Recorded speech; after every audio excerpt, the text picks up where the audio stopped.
The following story has been brought to you by StoriesToInspire.org.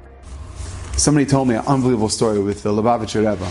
Zatzal. Lubavitcher Rebbe's story, the story goes, is that somebody was complaining about different financial issues were coming up, and when they was coming for dollars, the Lubavitcher Rebbe told this person, he said, you have to check your mezuzot.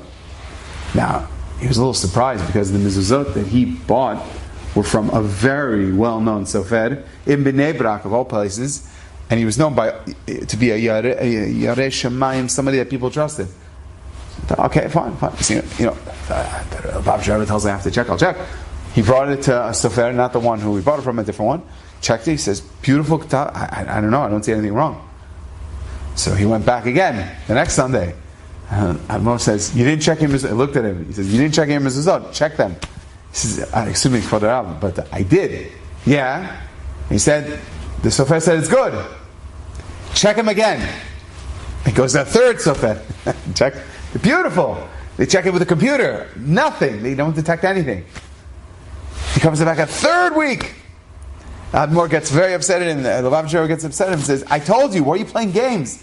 Chas v'shalom, something bad could happen to you and your family. Check your mezuzah. He says, Admor, this is my third time doing what we're supposed to do. He says, you know what? There's a very big tzaddik in Bnei Brak, Rav Shmuel Vazner, the Shevet HaLevi. Ask him, tell him the name of this sofer that you bought it from. Maybe he has some insight. Okay.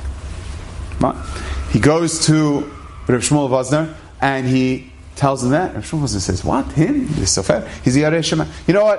If the Admor Lubavitcher says that, I'm going to call him, I'm going to hear what he has to say. Maybe there is something that I'm not aware of. So he calls the person in. Tell me, how do you write mezuzah? Oh, it's Melechet Shemayim. He sees this person's a real Yareh Shemayim, someone who's very... He says, tell me, you're not a young man anymore. What's the secret for you making such beautiful mezuzot? And it sounds like you Baruch Hashem, you do pretty well. How do you churn out so many mezuzot at such a fast rate? Especially, there's some people have akbada. You're supposed to go to the mikveh. Every time you make a azkara of Shem Shemayim, you mention Hashem's name. He says, well, yeah, I am getting a little older, and so what I do is I write Shema Yisrael, then I leave it blank, and then Echad. V'yavta, 8, blank, B'chol levavcha v'chol nafshecha. I go to the mikveh one time, and then I just fill in all the Hashem, Elokim, Hashem, The Professor goes, that's Shelo Kisidran. The mezuzah is pasul.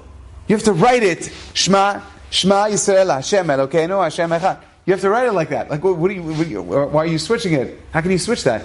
Shema Yisrael, Hashem Elokeinu, Hashem Echad. You can go Shema Yisrael, blank, da, and then come back and go, oh, boop, and then fill in the blanks. It's not a Mad Lib. You don't fill in the blanks. It doesn't work like that. It's pasul. So on the surface, the mezuzah looks beautiful. But they didn't know it was Shelo Kisidran.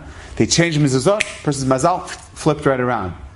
Can you imagine that? He listened, and because he listened, he was able to get a bracha from that. Enjoyed this story? Come again. Bring a friend. StoriesToInspire.org